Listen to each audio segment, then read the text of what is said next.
I love poppies. They're cheerful, bright, give joy and delight, and often grow in rough ground that has been recently disturbed. We can provide and experience moments of colour and experiences of joy in the rough places of living with dementia. There is a lot of evidence that the benefits of keeping active are immense, not only for one's physical well-being, but for enriching quality of life, and more importantly, even improving or certainly slowing dementia. We need to keep physically active. Walking remains a familiar pattern.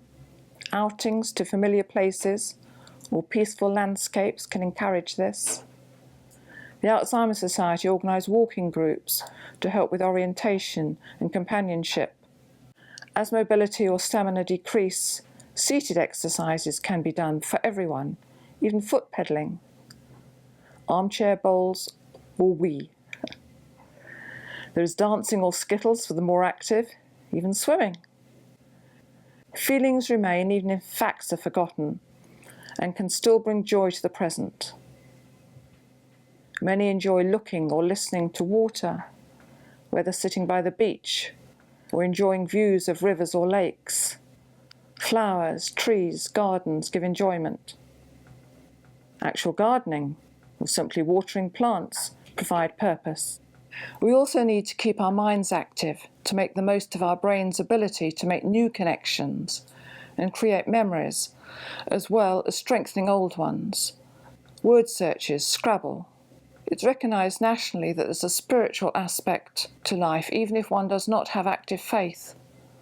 For we all have value and worth in who we are, as much as what we are or were.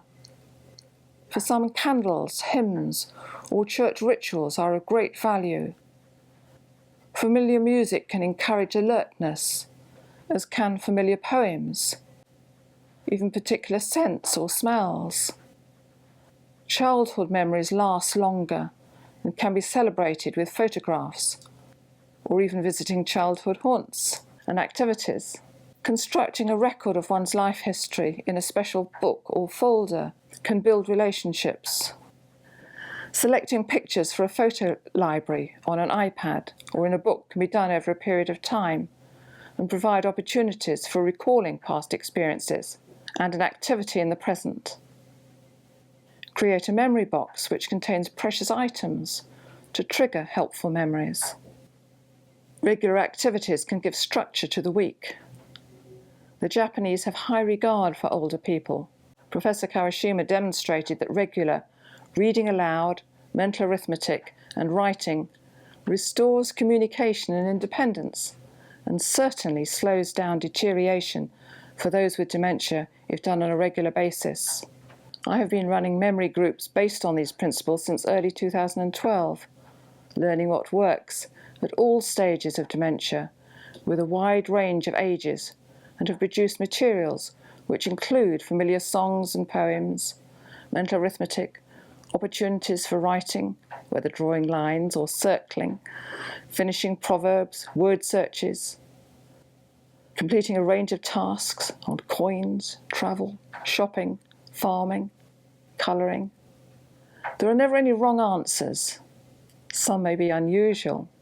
It's the effort that produces the benefit, and it's fun. Research also shows that the quality of life is improved for those around them involved in such activities, and I'm sure it helps me to stay well. Sitting in front of a TV all day can be distressing. There are wonderful DVDs that can be conversation starters, as well as reminders of familiar childhood experiences. There are group activities such as making cards, cutting out, sorting buttons, screws, shapes, playing balloon games. Some find folding linen is purposeful, so why not try napkin folding for fun? An accomplishment, making cupcakes, or peeling potatoes, stringing beads, or even blowing bubbles. Some appreciate talking books or listening to the Psalms, as the spiritual never dies. Some can still play the piano and arrange flowers, and most can still do simple flower arrangements if shown step by step. New skills such as weed can be learnt and enjoyed. Colour and shape, or picture bingo, is possible, even if the dementia is well progressed.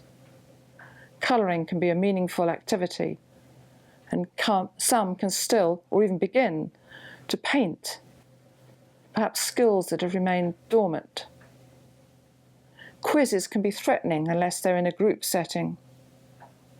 Double is an interesting game that can be played at different levels. It involves matching two items on a series of different cards and can be verbal or quiet, challenging or reassuring. First Taste is an organisation in Derbyshire which runs courses for people with dementia and gives certificates on completion. It's run by volunteers in local residential homes, and the organisation produce excellent DVDs on seasons and food. Sporting Moments are brilliant and run groups particularly for men. Alive is an organisation based in Bristol, and I've watched them bring a room full of silent people sitting motionless in chairs and wheelchairs alive, using balloons, drumsticks, silk scarves, music, stories. The sessions are led by trained people who can adapt to any situation or group of people, making them feel of value, belonging, and providing immense enjoyment. Singing for the brain is known to be helpful. The ability to sing is unaffected by dementia. There are many resources to be found online, and I've put links to several on the slide. First Taste also do DVDs of seated exercises. The Alzheimer's Society can provide 4 individual sessions on iPad tuition for those with dementia. The Dementia Alliance International provide numerous internet support groups, as well as other resources created and run by those with dementia. It is possible to experience joy and actually improve things. If not stimulated, we deteriorate more quickly. The ADI Dementia Report, released in September 2014, confirmed this. The ability to experience love and laughter never goes. And there is even medical evidence that laughter is beneficial. We can live well with dementia and find joy in the rough places.